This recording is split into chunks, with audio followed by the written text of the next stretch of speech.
관련 내용 뉴스 분석으로 이어가겠습니다. 정치부 최재원 기자 나와 있습니다. 어서 오세요. 네.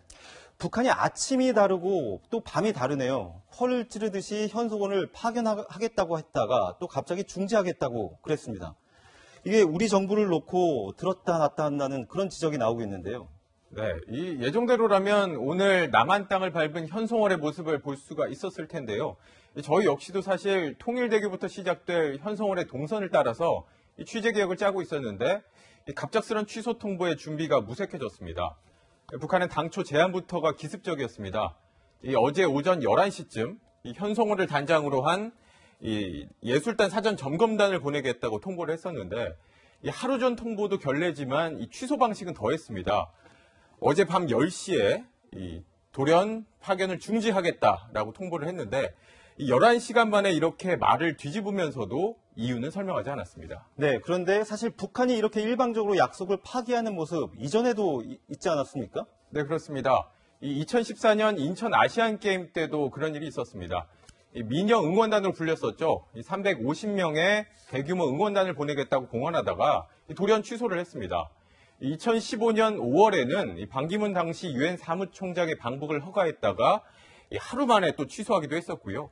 또 2015년 12월에는 모란봉 악단을 이끌고 현송월이 중국 베이징에 공연을 갔다가 중국 측이 공연 내용을 문제 삼자 공연 시작 4시간 전에 또 전격 취소하기도 했었습니다. 네, 그런데 북한이 이렇게 약속을 뒤집는 데에는 그게 단순히 변덕이 아니라 뭔가 의도가 있을 것 같은 생각이 들거든요. 네, 이 앞선 보도에서도 지적한 부분이긴 하지만 우리 측 여론에 대한 불만이 우선적으로 거론이 됩니다. 이 경우 언론 보도를 둘러싼 우리 내부의 남남 갈등을 유발하려는 목적도 있을 것으로 보입니다. 여기서 전문가의 말 한번 들어보시죠.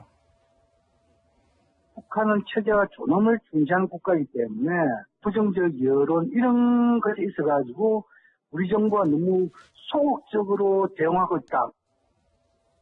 네, 또 한 가지는 주도권 잡기입니다. 현재 앞서 보도에서 보셨듯이 스위스 로잔에서는 토마스 바흐 IOC 위원장이 주재하는 가운데 이렇게 남북이 마주 앉아서 선수단 참가 문제를 논의하고 있는데 판을 깨고 싶지 않은 우리 측을 상대로 자신들이 원하는 바를 최대한 이끌어내려 할 것으로 보이고 또 향후 남북 군사회담을 비롯한 후속 회담에서도 자신들이 유리한 고지를 점령하겠다 이런 의도가 깔려 있을 것으로 보입니다. 네, 북한이 방남을 일방적으로 중지한 이유 아직까지 답을 내놓지 않고 있습니다. 앞으로 북한의 태도 어떻게 전망하고 계십니까?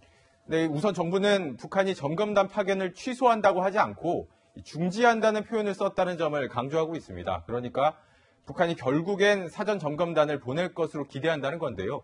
앞으로 일정을 살펴보게 되면요. 사흘 뒤인 23일에는 우리 측이 금강산과 마신령 스키장 등 시설 점검하기 위해 방문단을 보내게 되고요. 또 닷새 뒤인 25일부터는 반대로 북한이 경기장과 우리 시설들을 점검하기 위해 점검단을 보내게 되는데 이때 현송월을 비롯한 예술단 점검단이 함께 내려올 가능성이 있습니다. 이렇게 되면은 향후 금강산 합동 문화행사라든지 또 평창에 북한이 참가를 하고 응원단 방남, 남북 공동 입장 등 향후 예정된 일정들이 예정대로 진행이 될 수가 있는데 문제는 북한이 지금 어떤 생각을 하고 있느냐겠죠. 당장 내일이라도 북한이 입장을 보내온다면 북한의 진짜 속내를 알 수 있을 것으로 보입니다. 네, 최 기자 설명 들어보면 내일부터 시작되는 다가오는 한 주 굉장히 중대한 분수령이 될 것 같은데요. 잘 지켜봐야 될 것 같습니다. 지금까지 최재원 기자였습니다.